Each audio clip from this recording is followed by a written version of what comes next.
Click the bell icon to get latest videos from Ekeeda.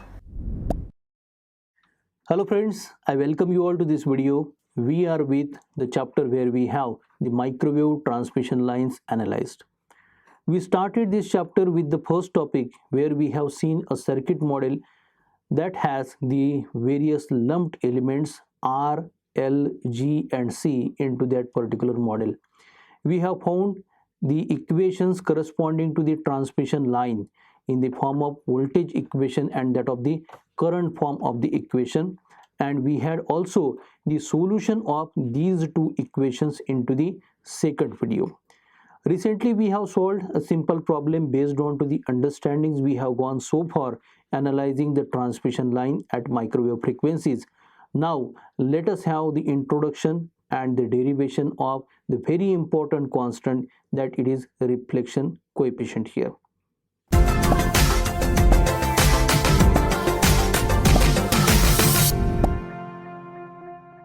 So here we start with our topic reflection coefficient. As a background, we need to have the solution corresponding to the equations of transmission line here. So those particular microwave equations have for the corresponding traveling wave one component traveling along the positive z direction and another component that is traveling along the negative z component. So this is with respect to the model diagram that I can draw here. So here we can consider the generator onto the left hand side. So let us say corresponding to the generator the voltage is represented as Vg here, and the corresponding input resistance I can say will be in the terms of impedance, you can say that it is Z suffix G.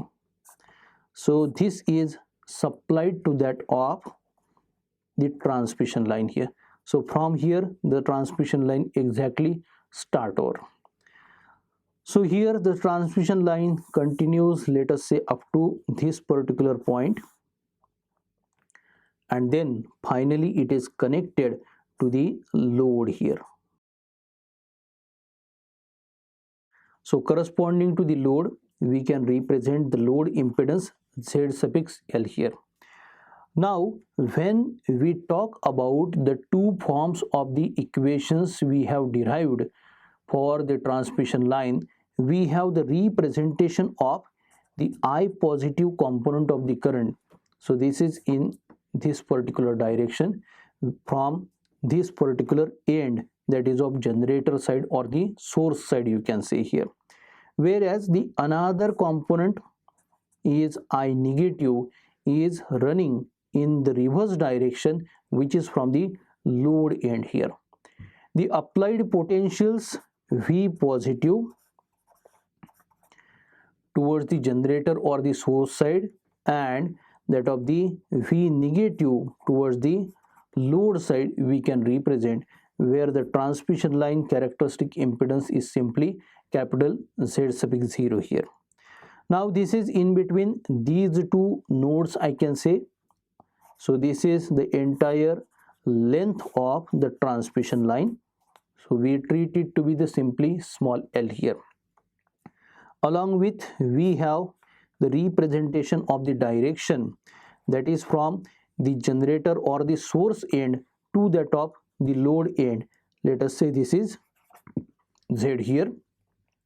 And when we consider the analysis from the end, that it is the load side, we consider a parameter small d here.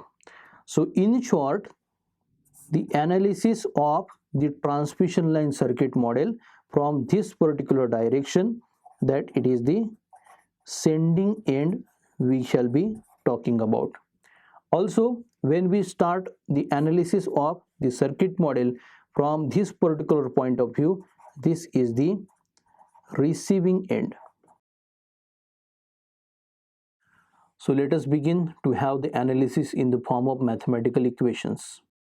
Now as far as the two equations into the voltage and current form we have, we express the incident voltage and the current waves traveling along the transmission line by capital V expressed as V positive e to the power minus gamma z, the first component, which is added with V negative into e to the power, we have positive gamma z, the second component.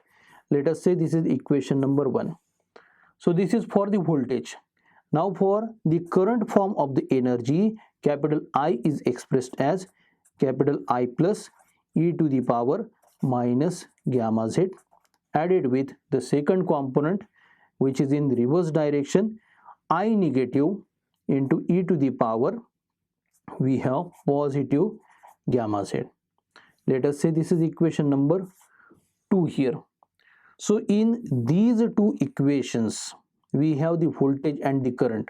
Further, the current equation we can express with the help of the characteristic impedance as capital I is equal to V positive divided by Z0 into e to the power minus gamma z.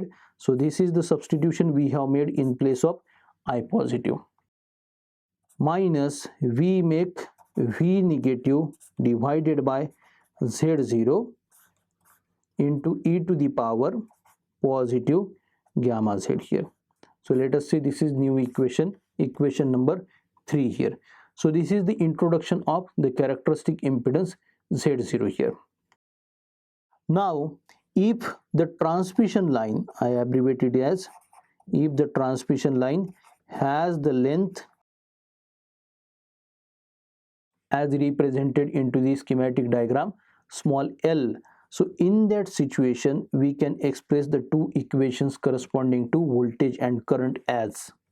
So for the voltage we can express capital V suffix L for the length L is equal to V positive e to the power minus gamma L here, the first component, added with V negative into e to the power, we have positive gamma L. Let this will be the next equation number 4. And for the current case, we have I suffix L computed as, we have 1 upon Z0 that has been taken outside. In the bracket, we put V positive e to the power minus gamma L minus V negative e to the power plus gamma L here. We complete the bracket and give it the next equation number 5. So these two equations have been obtained from the previous two by making a substitution. Small z parameter is equal to L here. Now from these two equations we can talk about the ratio of voltage to current, the ratio of voltage to current corresponding to the transmission line length small l, we can express as, for the receiving end, capital Z suffix L, the load impedance, is equal to V suffix L divided by capital I suffix L. So this is simply equal to capital Z0 into V positive e to the power minus gamma L, added with V negative e to the power, we have positive gamma L here instead of Z. This is divided by, here we have V positive e to the power minus gamma L here minus V negative e to the power gamma L here in positive manner here. So let this will be the equation number 6 at this time. Now to look at the form of the equation, here we can define the reflection coefficient. The reflection coefficient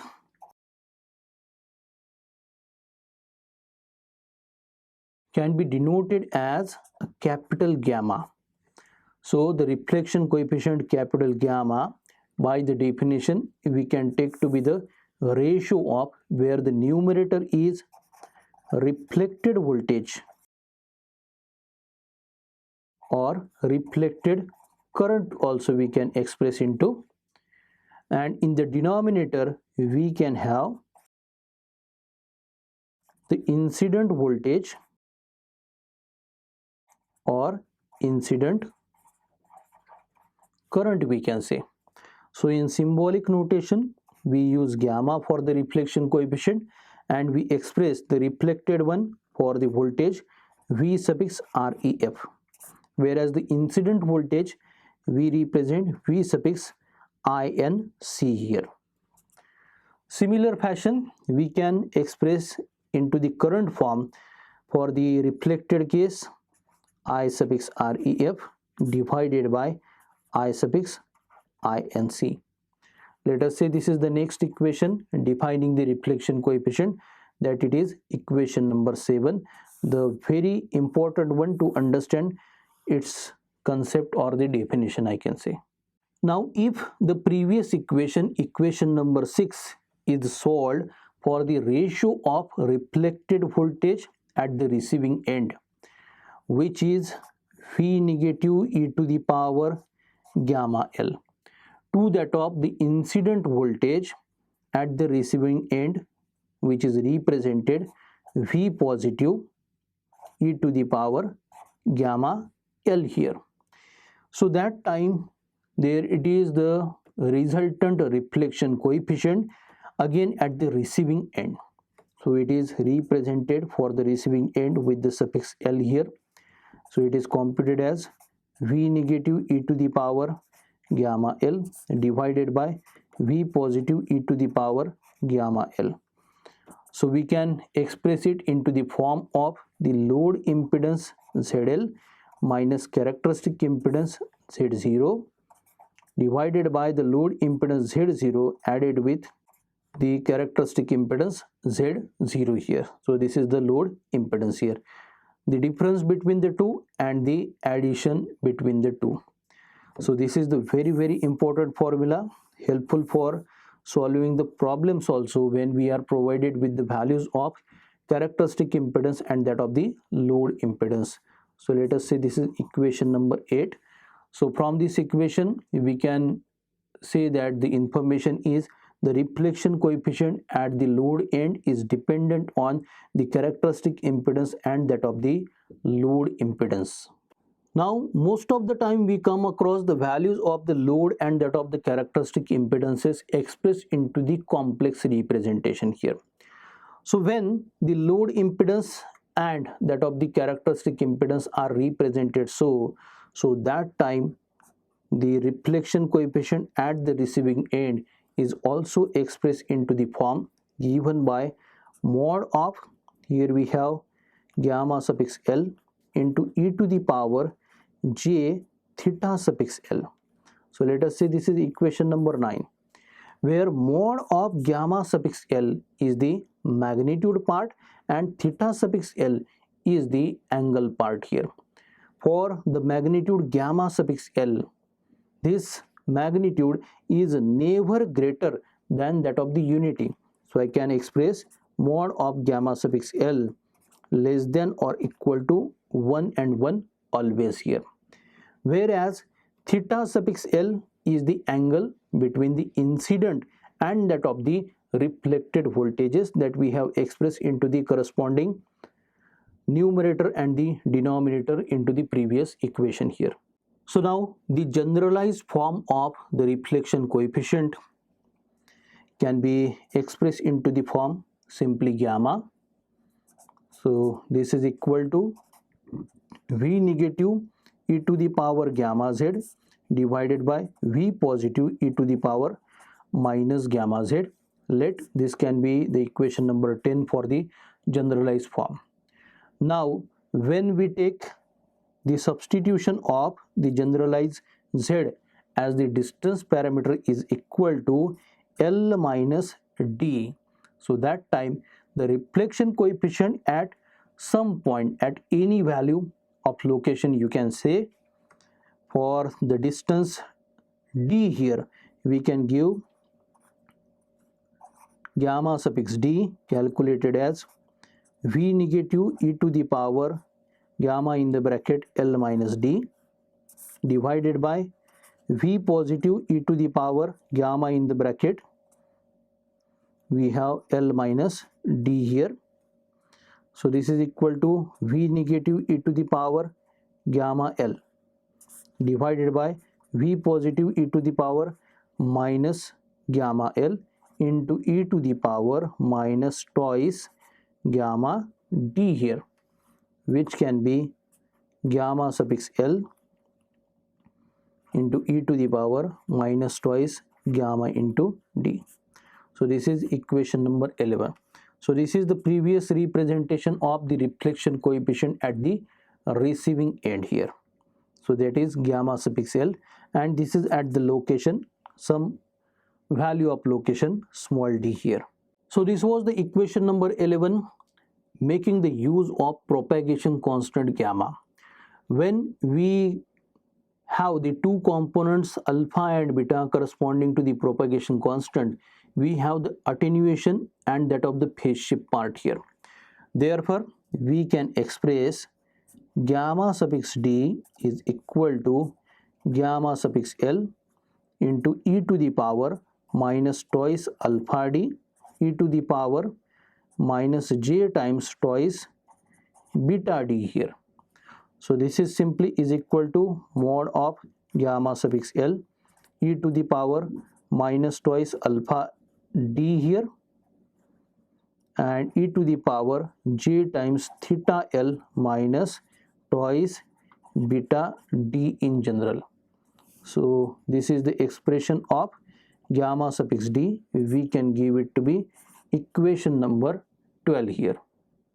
So this equation number 12 is very important equation to determine the value of reflection coefficient at any value of location small d throughout the length of the transmission line under consideration. Now let us have a look onto the diagram. So here in this diagram we are expressing the values of the reflection coefficient. The reflection coefficient denoted by capital gamma, the mod representing its particular magnitude, and here theta suffix L representing its particular angle form here. So this is the scenario. We have the reflection coefficient measured for the transmission line of lossy type. So I just mentioned this is the lossy line here where we have the reflection coefficient measured. We find that the magnitude of the reflection coefficient having the suffix L corresponding to the load here is having a spiral, as well as the angle is also in terms of spiral. So I can simply comment that here we have the changing magnitude and changing angle, or you can say that it is phase with respect to reflection coefficient gamma here. Now when we take the case of another type of transmission line considering no loss, so I can say that the transmission line is lossless line. So for a lossless transmission line, the magnitude and that of the angle corresponding to that of reflection coefficient are represented like this. So in this diagram you will come to know that we have magnitude of reflection coefficient gamma is a constant here. So here we find a constant radius circle in the diagram, whereas the phase of the reflection coefficient gamma is changing here. So these are the two most possible situations as we work with the microwave transmission line. So either it will be of lossy line or the lossless line here.